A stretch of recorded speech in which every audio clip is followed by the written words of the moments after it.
Hey, this is Matt once again. What about the other videos? There's another paid request. It's time for Dan. Thank you so much for that. And for those interested in requesting any type of videos, topics, reactions, commentaries, what have you, feel free to send it either directly to my PayPal or join my Patreon.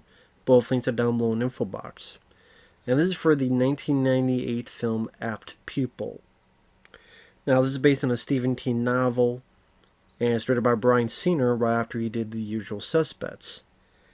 Now, it's a bit hard to gauge this film because of Bryan Singer's history, meaning, of course, there have been allegations as to what he's done.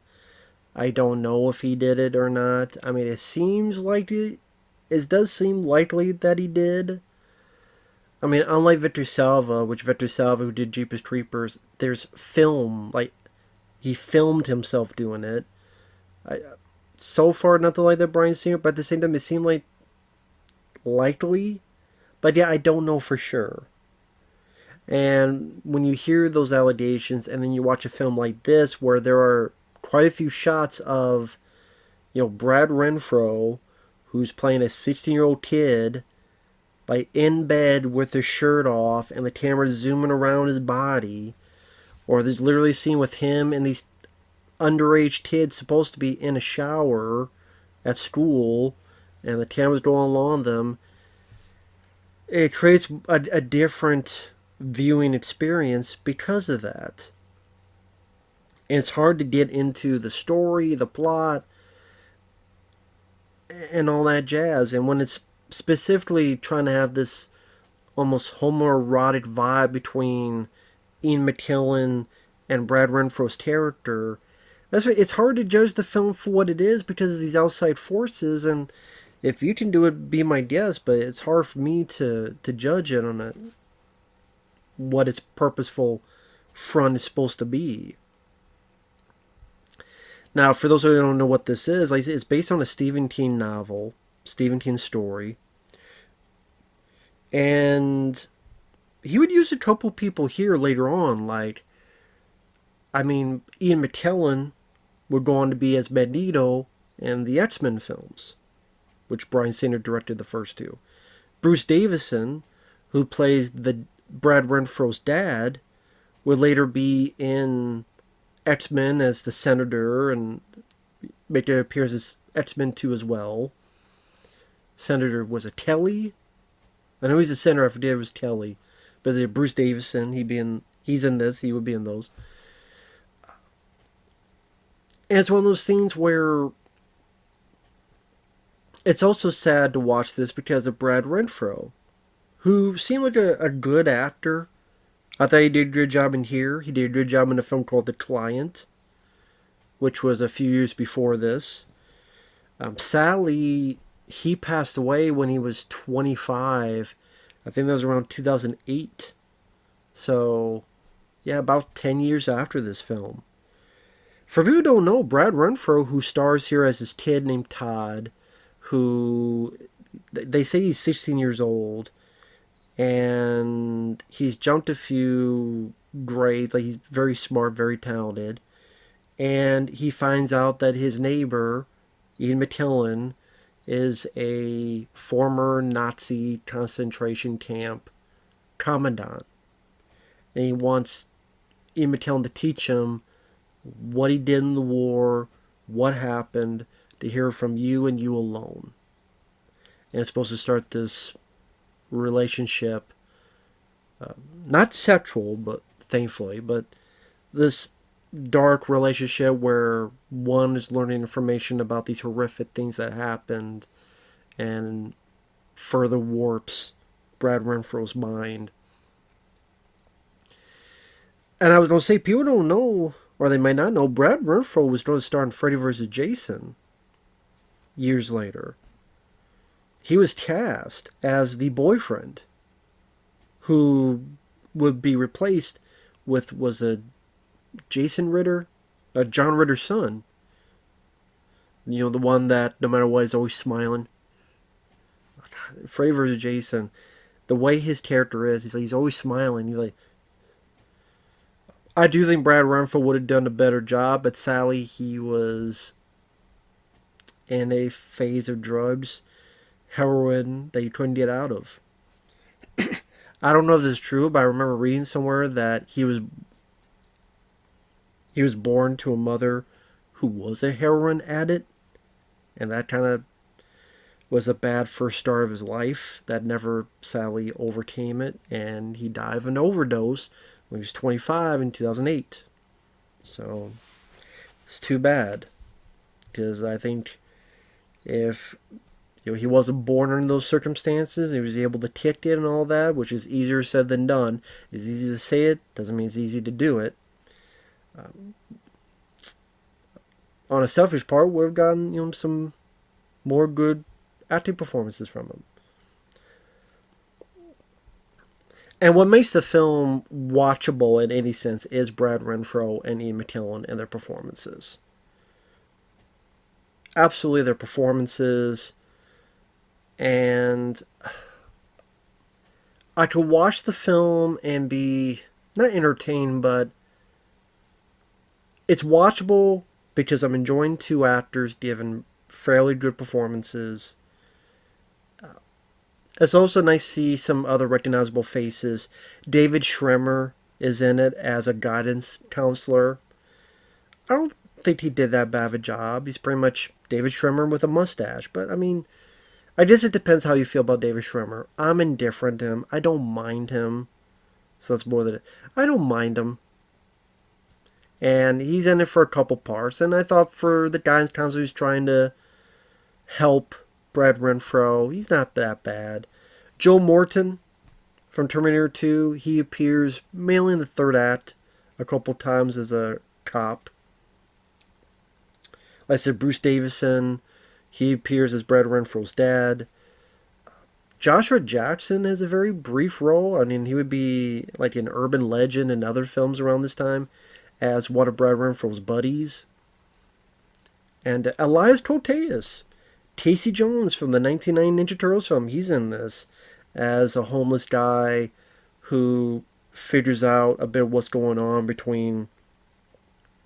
pretty much figures out what's going on and who Ian McKellen's character really is. Now, the idea of the film that Stephen King made up,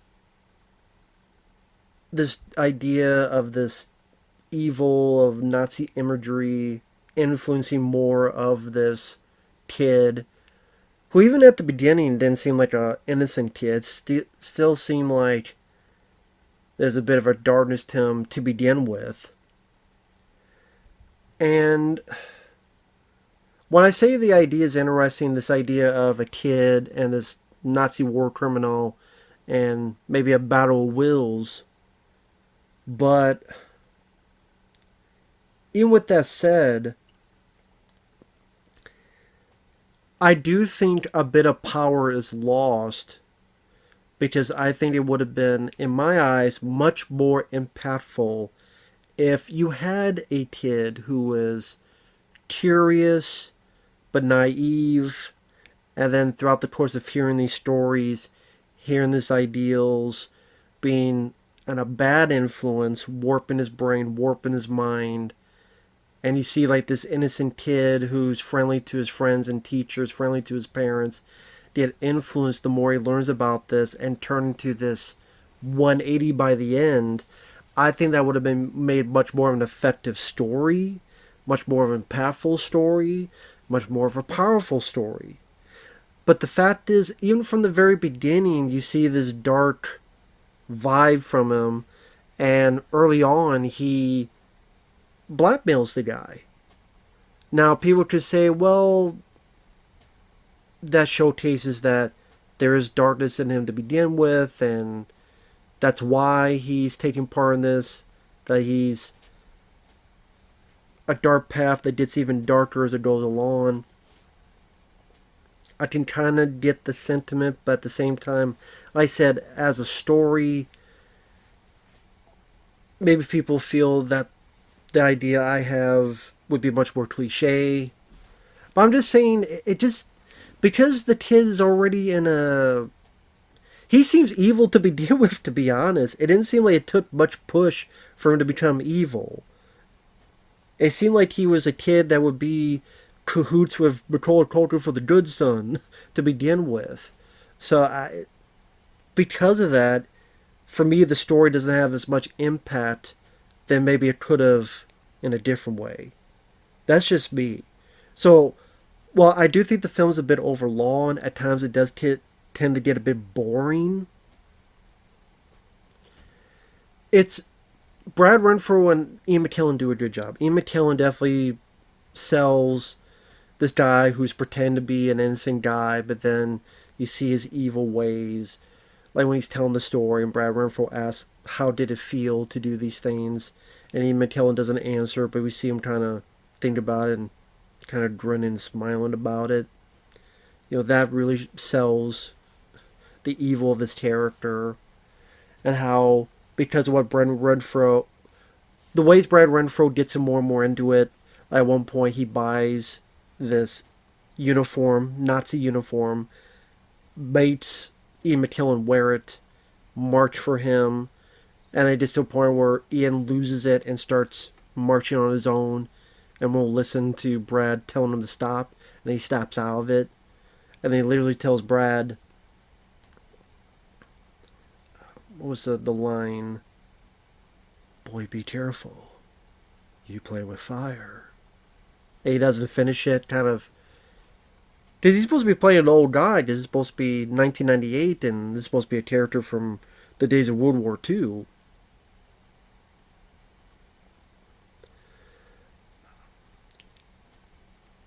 And like I say, it does try to be artful with the direction. There's a couple of dream sequences.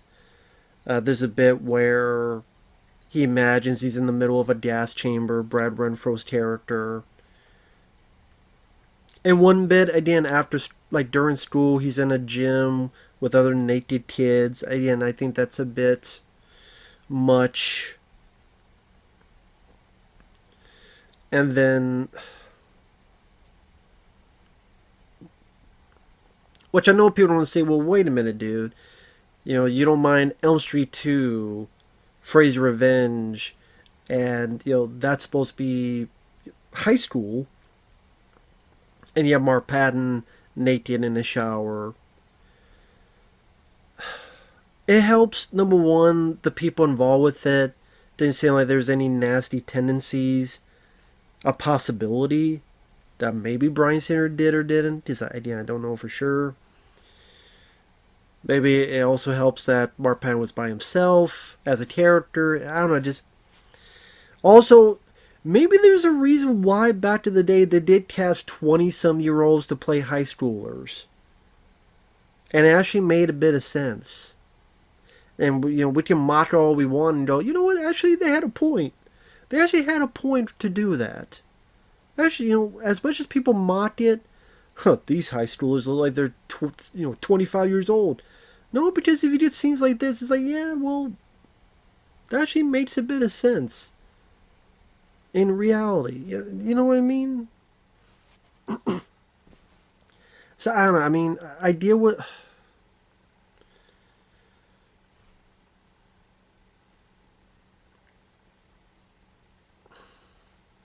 I don't know. I think the scene could have been done differently, so it's not as creepy for different reasons. Bryan Singer. If it turned out he was innocent, I apologize. If he's guilty, he can go to hell, he can eat my balls, and he can suck it. And pretty much they're both falling into their evil ways. Spoiler alert. Ian McKellen tries to put a cat into the oven. The cat scratches him and runs away. Brad Renfro sees a hurt bird and he kills it with a basketball. Like I said, the movie does tend to be a bit long, and because, like I said, it didn't feel as if there was anywhere for Brad Renfro to go, because it seemed like he was evil to begin with, or almost evil. So, to see his journey, it's like, it's not really a journey, because it's not a whole lot of. I didn't see a whole lot of difference between how he was at the beginning and how he was at the end, if that makes sense. And plus, there's some pretty big coincidences where this kid finds out, like, he's obsessed about this whole thing and just finds out that his neighbor, like, just his neighbor happens to be one. And if you say, okay, fine, whatever, it's a movie, it's gotta start somehow. There's many movies where their neighbor happens to be someone who they shouldn't be, or someone who disreputable. But then at the end, when Ian McKellen is having a heart attack and Brad Renfro calls a hospital and Ian McKellen gets there, the guy next to him in the bed just happens to be a guy who is a fucking survivor of one of those concentration camps, who recognizes him and literally is like on the bed. Oh, like, can barely turn. Tell Bryan Renfro, is that your grandfather? Oh, like, is he okay? Like, he doesn't talk much. Okay. Then he goes to sleep. Then he wakes up. I'm like, he barely took a look at the guy. It just happens to be, of all the people, of all the worlds and all the cities and all the stuff and hospitals, right next to him has to be another fucking guy who's in the same camp. I'm like, how much luck is that? Like, come on now. Like, holy shit. So, of course, he tells the orderly, and they go after Ian McKellen, who he doesn't want to face what happened, so he ends himself, sabotages his medical stuff. One of the big events that happens before that is Elias Koteas is this homeless guy who saw Ian McKellen in the Nazi uniform. Ian McKellen tries to stab him, kill him, throws him down the stairs.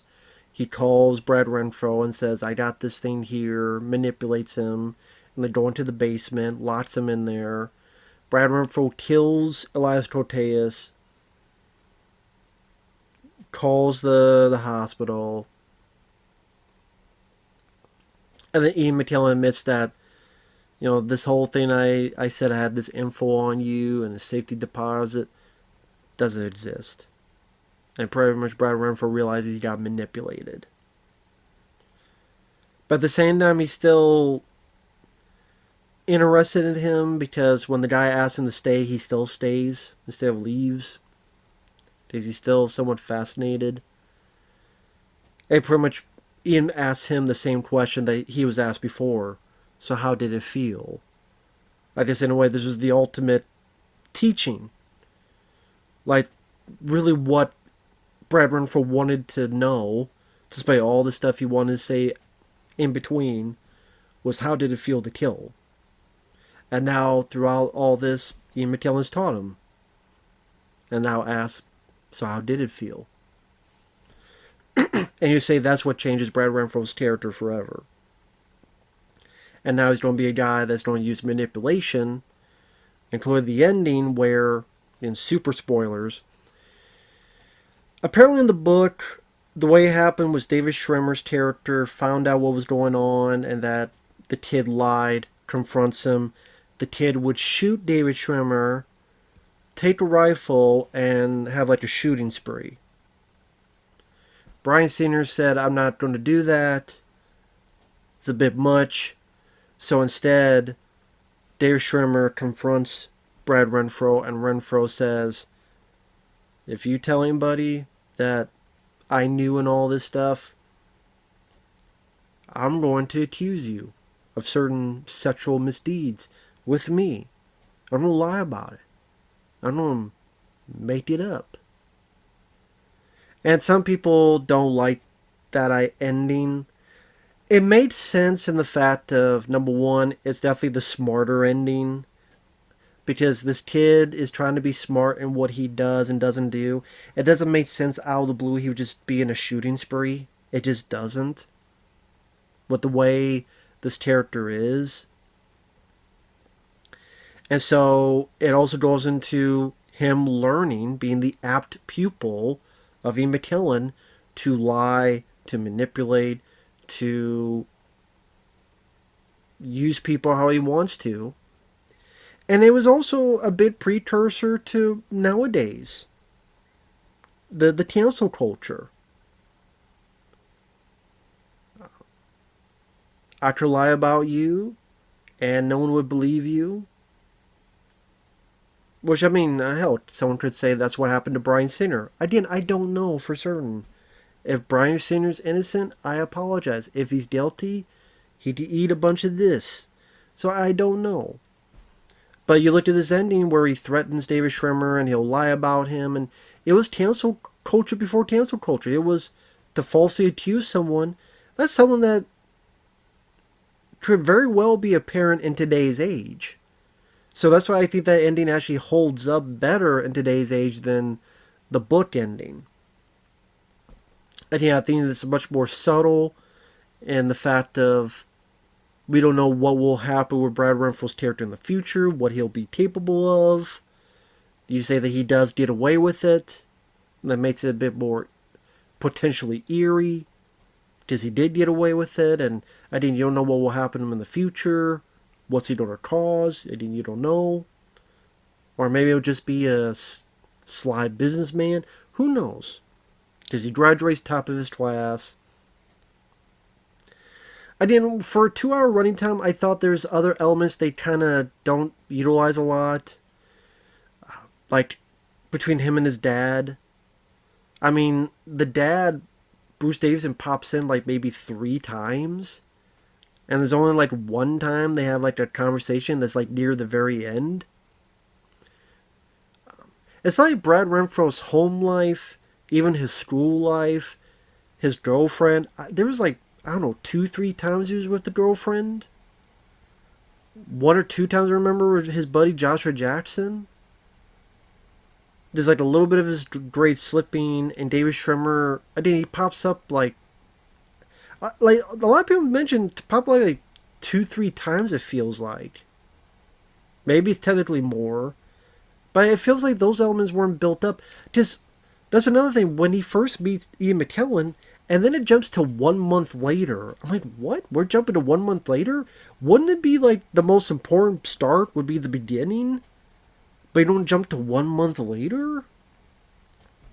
That seemed like a very...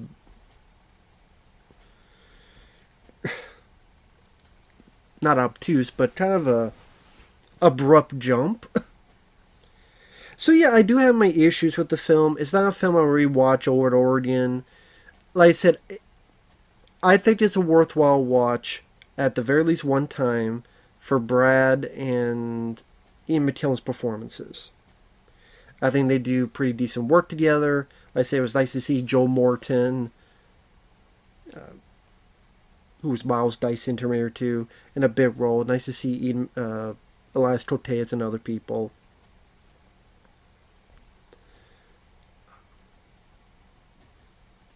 I think it had potential to be a bit darker. I think it had potential to be a bit more focused and maybe tightly paced. I think it was a bit overlong. And like I said, I think that the story would have been more effective if you saw more of a change in Brad Renfro's character. Like I said, it felt like instead of the change being like this big, it felt like it was this big of a... Instead of going from here to here, it felt like he went from here to here. If that makes sense. I think that's kind of why it wasn't as impactful as it could have been, in my opinion. That if there was a kid that was just more curious, and he doesn't know why he's curious about these things, but he's curious about it, and then the more he did it, like, he's nice with everybody. If that was their potential, if that's what they were trying to go for, I don't know, it's just because Brad Renfro initially just seems like an intense actor, and maybe you need someone that seemed a bit more innocent at the beginning, or Bryan Singer didn't do a good enough job to showcase the kid's innocence at first, but I don't know if that's what he was going for at the beginning. So that's why I went the other way. So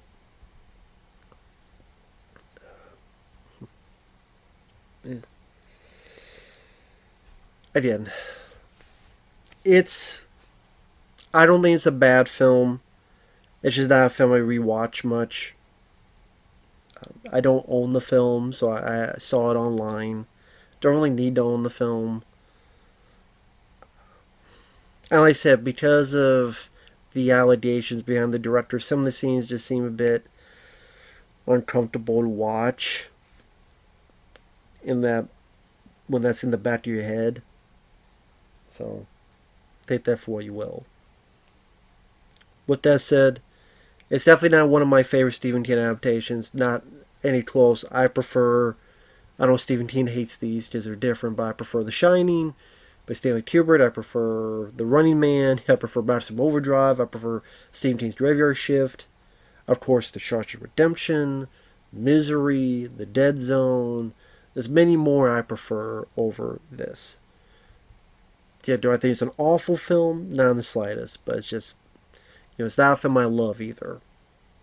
So with that said, thanks for watching. Take care. We'll see you guys later.